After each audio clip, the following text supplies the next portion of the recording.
Marksmanship Hunter. So many changes to this spec and the other two, but mostly to this spec, consistently swapping the talents around all the way through the last month of alpha, I believe, which I know a lot of people have been asking us to do these kind of specs, but it is going through a lot of changes, but we cannot wait anymore. We have to talk about it because actually it's starting to round up pretty good, and it's looking like an interesting spec, although I do have a couple of things of my own that I want to point out, so it is what it is, and we are going to talk about them in today's video. But before that, now, if you're like us and you like to spend a lot of your time on the internet, you know how taxing that can be, and with Opera's special gamer browser, Opera GX, this takes a whole lot of turn for the better. There's a feature called GX Control that will enhance the performance of your PC if you also have 1,000 tabs open. With the functions of this feature, you can tune and limit the CPU usage, or even RAM usage, to have a smooth sailing experience and not have the browser eat all that processing and memory storing power while you're out there slaying dragons. On top of that, you can go to the network limiter and fiddle with the bandwidth, also letting you enhance your gaming and streaming experience, whether you are doing some quests or, watching your favorite streamers or both. And this isn't something new. We all know how much other browsers eat up and how heavy and sluggish it can be, on top of making your games lag. In this day and age, whether you are gaming or watching videos online, you will want to share them with your buddies, all the while easier with the integrated social media channels. Dude, I cannot tell you how convenient it is to have WhatsApp right there so I can show Marcelian a loot I got, or even chat with you guys on Discord. Yep, that's there too. Alongside Twitch, all easily accessible from the sidebar, and these are just the first platforms we use. You'll be able to get Facebook Messenger, Telegram, and more. While you are doing all of this, you can pop your GX player from the side and listen to your Spotify playlist, Apple Music, YouTube Music, and so on. We have so many Spotify playlists made over the years, and not having to open so many more apps is like heavenly manna.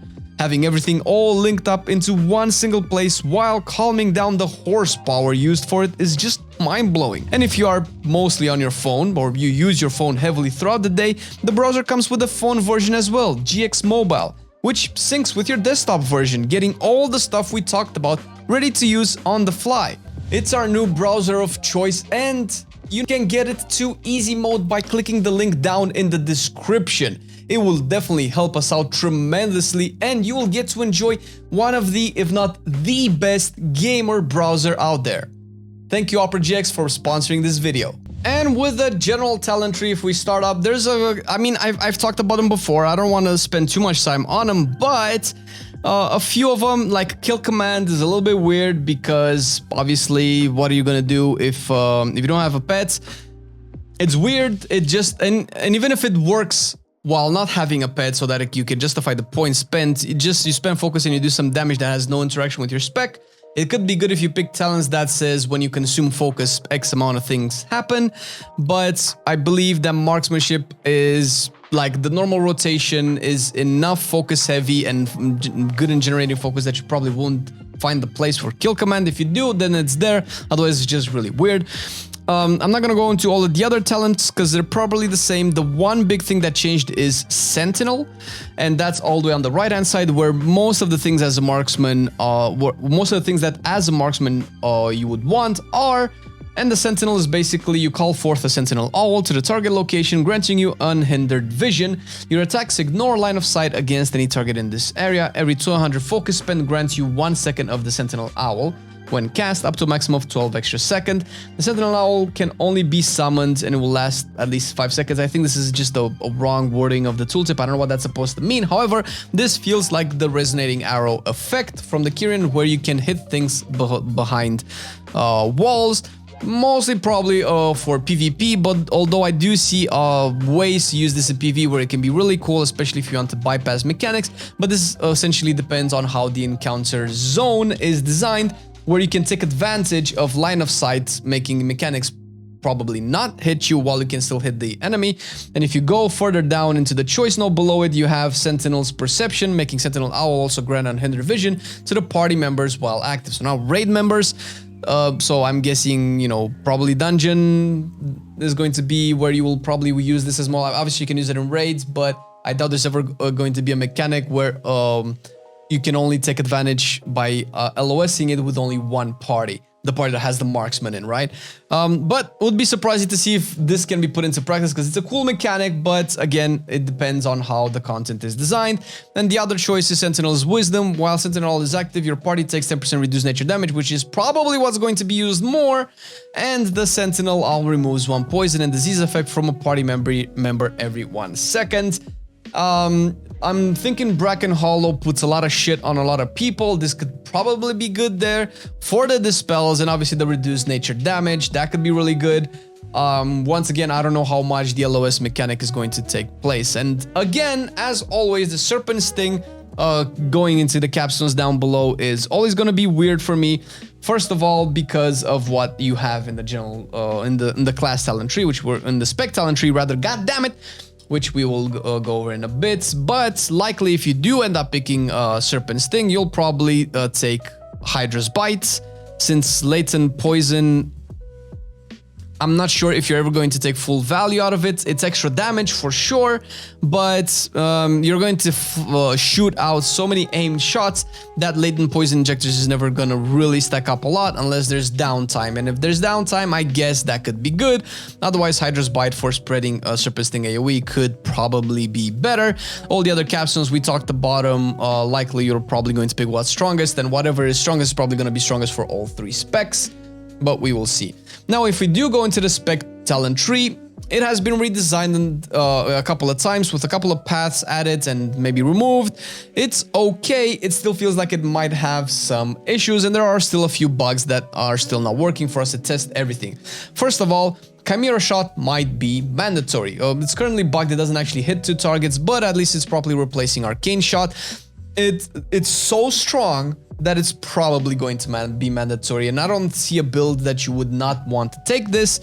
And going further down from the Chimera Shot, you have the right side of the talents, which are very heavy on the single target throughput.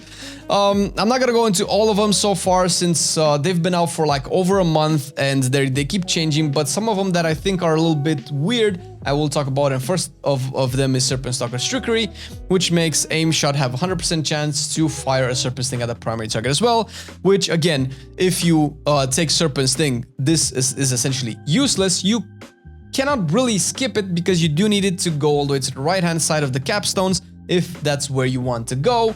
So Serpent Stalker Trickery is pretty much mandatory, and if you are fighting in raid, you're probably never gonna take Serpent Sting from the other raid part, or at least it's going to be useless. You might take latent poison injectors, but then again you spend a point in Serpent Sting, which you're probably not gonna use because you're gonna put it with aim shot anyway. So it's this issue is still here. I don't know how they're gonna be using it, how they're gonna be changing it, but we'll see. I would have liked to see if another paragraph to the tooltip saying that if you already have Serpent Sting on it, then it increases the Serpent Sting's damage by, I don't know, 10%, right? Make it so that the point that you've spent into Serpent Sting is not useless. Because underneath it, you do have Bullseye, which is a pretty important choice node, mostly for the right-hand side, and Bullseye in and of itself is especially good in raids, especially if the execute phase is important. And it goes down to Legacy of the Windrunners, with aim shot having a chance to coalesce 6 extra wind arrows that also shoot your target, and they can be 100% crits if you take, and also have a little bit more damage, actually a lot more damage, if you take Windrunner's Guidance, which sounds really good for single targets. Free damage that's gonna happen, and it's going to be probably thematically really strong. Since there's no input that you need or resources that you need to spend to activate this further throughput. But again, it's at odds with other talents in the tree, because you cannot fully path to the single target and get these and also get stuff like trick shots. There are not enough points because you'll probably want stuff like true shot, right? So it feels like it's not enough points. Because if you do want to get trick shot, you will have to sacrifice stuff like, I don't know, Deadeye, Steady Focus, Lock and Load, even Wailing Arrow, which is actually really cool, and pretty much all the true shot talents if you do want trick shots. And I mean, why would you play without true shots? And this is where the talent tree seems to hit some walls, because the middle part of the talent tree is very heavy with throughput and core passives of the spec, Lone Wolf is very early into the tree, and it's probably going to be mandatory, I don't know, because it is the only way to get Hunter's Knowledge, which makes aim shot and rapid fire critical strike chance increase by 10%. It's 10% crit for your main heavy hitters for only 2 points, so that's probably really strong. So if you want that, you do have to take Lone Wolf, which we go back to the kill command argument. And again, if it's not a choice, it's not a choice then. And you keep going down and you have Steady Focus, which makes the steady shot used twice in a row, give you 4 and then 8% haste for 15 seconds, which is what kind of has always been really good, but you can skip it to go to True Shot, but you will need Volley for it. So do you want Volley to get to True Shot or not? But I guess that's an option that you can be aware of. And of course you have True Shot with all the regular True Shot buffers that we've had in the last couple of expansions, calling the shots. And then you have the Choice Note Unerring Visions versus Eagle Talon's True Focus, which are both really cool, but I guess you'll always gonna pick the one that seems better. And if you do build towards the middle, you'll have to choose which other side capstones you will want to build as a consequence, because I mentioned there's not enough points to go around. And the left-hand side is the AoE side. And I believe that multi-shot and trick shot have been moved further down the tree, making them more inaccessible, which I don't know if that's a good thing, because if you do build the left, you seem to sacrifice, which actually building left is better because you do seem to sacrifice fewer heavy single target talents to still get the core mechanics for to have some proper AoE and also get some true shot talents as well. But once again, you will have to sacrifice other AoE talents, which are stuff like trick shot, bombardment, and volley are kind of all doing something similar in different ways, so you might want to pick the ones that are better for you, although it sounds like if you can take all three, you'll have massive cleave, which is really good. Like, which one would you pick, or why would you want to sacrifice any of them? And prior to multi-shot, something else that you might be able to choose between is surging shot versus lethal shots, which have been two things that we've been playing in the last couple of expansions, and versus streamline. You can choose which one you get, because you can get both, but then you sacrifice even more single target talents for those boss fights in dungeons. And again, another kind of choice things that you can skip or not get if you want the capstones, which is salvo. You can skip bullet storm and sharpshooter. Sharpshooters might be easier to give up since it's just crit damage, although it's crit damage, and the crit damage is particularly good, specifically since we do have other crit damage talents out there.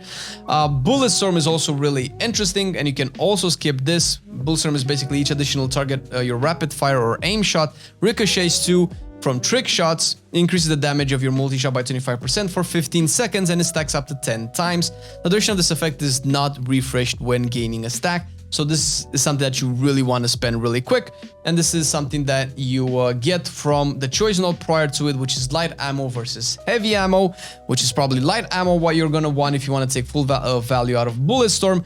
And light ammo and heavy ammo change the trick shot target count, either lower target count with higher damage for the targets or higher target count. So we'll see that you basically adapt that to the kind of pulls that your tank has, and that's actually kind of cool. But then again, you know, it depends on how exactly you want to play all of these. And this is pretty much the short first impressions of the Marksman build. Obviously, there's a lot more talents going into it, but it feels like it's a bittersweet talent tree where it can be really strong if you specialize it. If you really go single target, at least until the numbers are tuned, you could really do a lot of single target damage, and vice versa with AoE, but you would have to sacrifice the other one, which, I mean, I guess that's okay, but it feels like you didn't really have to sacrifice it too much up until now. So that's, I guess, I don't know, it's a little bit weird. We'll see how it plays out. Maybe it's worth it. So hopefully, because this will take into consideration the type of encounters and that can be designed where they can take advantage of a niche or a strongly, very heavily specialized spec. And if that's true, then this can be really great. Another thing is that it's very hard to justify the kill shot talents, which I haven't gone through because it seems like if you're going to sacrifice anything to get your full build out, these are probably the first ones that you're going to sacrifice. It's not that they're particularly weak, at least from a first impression kind of look, but it's executed specific. It's even more specific damage, and it's obviously a single target, although it can work in AoE. So yeah, I'm not too sure about that. There's a lot of cool toys for Marksman, and it feels like you just cannot get all of them, or if you do want to get all of them, then you're stuck as a one-trick pony. I still expect this to have a little bit more work put into it, and if it does go live like this, you're going to be an AoE king or a single target king, but you're probably going to need somebody to cover the other side of your damage profile. What do you think about Marksman? Is it something that you're looking forward to? Is it something that you're going to want to play in Dragonflight? To be fair, it's looking like a really cool spec, and I really like a couple of the mechanics, especially the AoE are pretty fucking stupid. And Salvo, I believe it's the Necrolord legendary, and that's particularly good with explosive shot, which is fuck, man. That is really fun to play with. But this is it for today's video on Marksman. If a lot of things change, and they probably will probably come back to Marksman in a future video. Hope you enjoyed it. And once again, thank you Opera GX for sponsoring this video and giving us one of the coolest gamer browsers that I personally simply cannot get enough of. Thank you, Patrons. Thank you everybody for watching the video. See you next time. Peace. I've been loving it then, I still love it now. Still, I play WoW. Still, I play WoW. Getting better every day, let me show you how. Cause still, I play WoW. Still, I play WoW. It's getting harder to stay, but at the end of the day, it's a guilty pleasure, so just log in and play. Whether it's classic or retail, I'ma do a /bow. Still, I play WoW.